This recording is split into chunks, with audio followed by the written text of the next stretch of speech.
দেখাবো।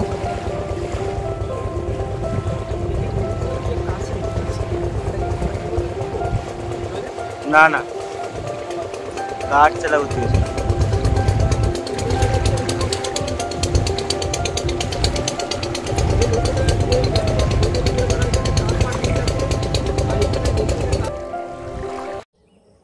হ্যালো বন্ধুরা, আমি জয়দেব সুন্দরবন থেকে বলছি। তোমরা আছো জেডএক্স অ্যাডভেঞ্চার ইউটিউব চ্যানেলে, যারা ফেসবুক থেকে দেখছো ফেসবুক পেজে।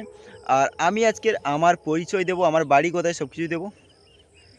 তো আমার বাড়ি হচ্ছে দক্ষিণ 24 পরগনার পাথর প্রতিমা ব্লকের বজবল্লভপুর গ্রাম পঞ্চায়েতের ছোট রাক্ষসখালী গ্রামে। অত্যন্ত একটা ছোট গ্রাম। তো এটা হচ্ছে ছোট রাক্ষসখালী গ্রাম। আর আমাদের গ্রামে আমার বাড়ির এখন পেছনে আছি, এদিকে হচ্ছে ধান চাষ আরও হয়েছে। তো আজকের ব্লগটা কি, চলো কন্টিনিউ করা যাক। ব্লগটা বেশি বড় করবো না, আজকে তোমাদের কিছু সিনেমাটিক শট দেখাবো। তো চলো, আমার বাগানে অনেক গাছ আছে এখানে, এগুলোর এখন সিনেমাটিক শট দেখাবো। অ্যাকচুয়ালি সন্ধ্যা হয়ে গেছে, কিছু ব্লগ বানানোর কোনো ইচ্ছাই ছিল না। তো একটা চ্যালেঞ্জ আছে, ওটা কমপ্লিট করার জন্য চলো এখন কিছু সিনেমাটিক শট করে নিই।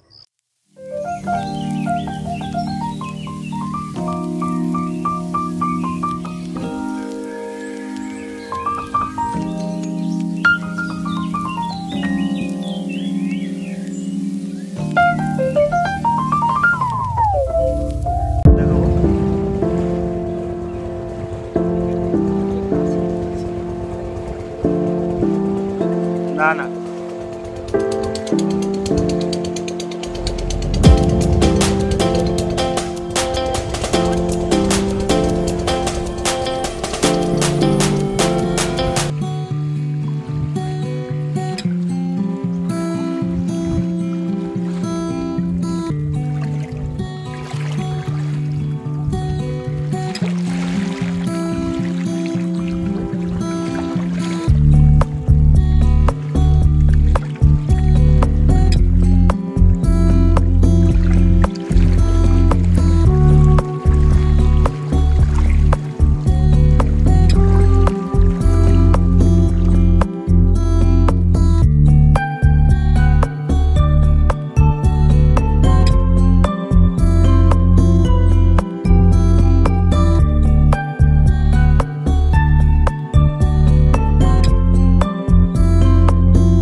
অ্যাকচুয়ালি কী হয়েছে না, সন্ধ্যা হয়ে গেছে। তো তার জন্য ব্লগটা বেশি কিছু সিনেমাটিক শো দেখাতে পারলাম না। তো সুন্দরবনের কিছু ন্যাচারাল জিনিস তোমাদের দেখানোর চেষ্টা করেছি। তো ভিডিওটা কেমন লাগলো অবশ্যই কমেন্ট করে জানাও। ভিডিও লাগলে লাইক কমেন্ট আর সাবস্ক্রাইব যা যা লাগে করে দিও। দেখা হচ্ছে নেক্সট ব্লগে, তত সময়ের জন্য টাটা বাই বাই। আর সবাই বেশ ভালো থাকবে, দেখা হচ্ছে নেক্সট ব্লগে, চলো।